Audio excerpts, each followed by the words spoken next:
जय श्री राधे। पूज्य श्री सद्गुरुदेव भगवान के चरणों में प्रणाम।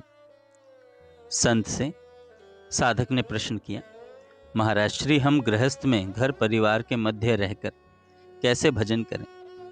पूज्य महाराज जी कहते हैं, गृहस्थी में रहकर यदि आप माता पिता स्त्री पुत्र आदि की सेवा भी करें तो उनमें भगवत भावना करके करें। व्यापार नौकरी जो भी करें प्रभु की पुष्टता के लिए करें कि ये संपूर्ण सृष्टि प्रभु की ही है और प्रभु ने हमें आज्ञा की है माता पिता भाई बंधु आदि की सेवा करने की। महाराष्ट्र में एक भक्त हुए हैं श्री पुंडरीक जी। उन्होंने भगवत भाव से केवल माता पिता की सेवा की तो श्री ठाकुर जी आज भी पंढरपुर में उनका यश प्रकट करते हुए खड़े हैं।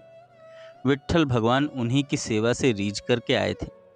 इसलिए यदि कोई माँ बाप की सेवा करे तो भगवत भावना से युक्त होकर करे।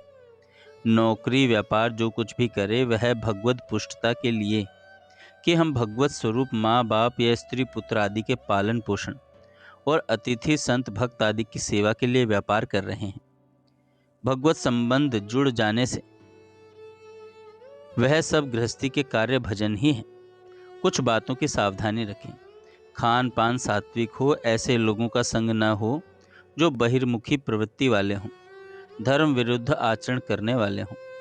इस तरह से कोई गृहस्थ में रहकर चले तो वह गृहस्थ जीवन भजनमय ही है।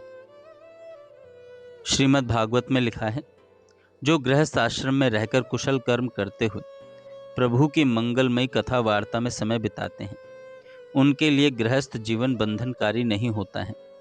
अरे जब चक्रवर्ती सम्राट गृहस्थी में रहकर भजन कर सकता है तो एक साधारण से गृहस्थ के पास कितनी जिम्मेदारियां होती हैं।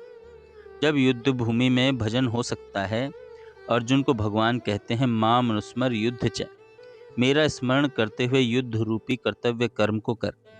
फिर नौकरी व्यापार आदि तो बहुत साधारण सी बात है, उसमें तो भजन हो ही सकता है। हम अंदर से कृष्ण कृष्ण सुमिरन करते हुए व्यापार या नौकरी कर। जितने भी व्यवहार हैं सब भगवान के ही स्वरूप हैं। एक क्षण भी हम कहीं भी प्रभु से अलग नहीं हैं।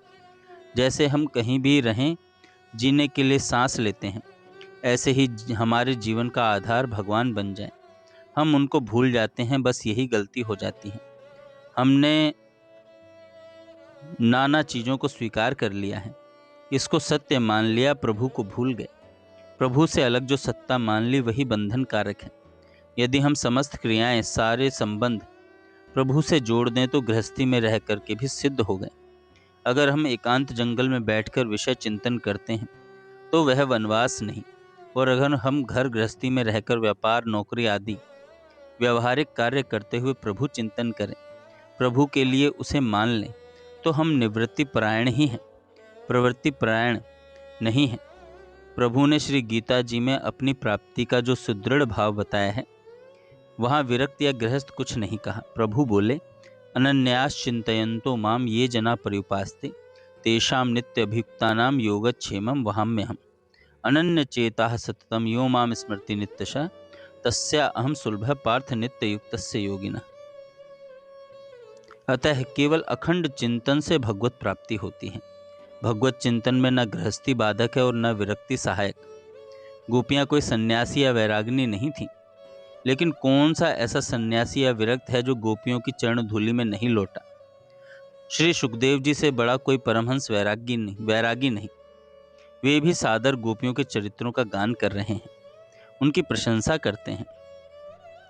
उद्धव जी जैसा कौन ज्ञानी होगा, साक्षात बृहस्पति जी के शिष्य हैं, लेकिन वे भी गोपियों की चरण धूलि की याचना कर रहे हैं। वे भी उनकी चरण धूलि की याचना कर रहे हैं। अब बताओ, कब भस्म लगाई शरीर में गोपियों ने, कब माला लेकर जप किया। केवल मुरारी पादार्पित चित्त वृत्ति हर क्रिया करते हुए श्री कृष्ण चिंतन में मग्न है। कृष्ण चिंतन ही उनका जीवन है, ये सार बात है। उसका परिणाम क्या है? बेचना चाहती हैं दही और कह रही हैं गोविंद ले लो, माधव ले लो, गोपाल ले लो, क्योंकि वही मन लगा हुआ है। अतः हमें चाहिए कि हम गृहस्थ या विरक्त भाव पर दृष्टि न रखते हुए प्रभु के सतत चिंतन पर दृष्टि रखें। जय श्री राधे।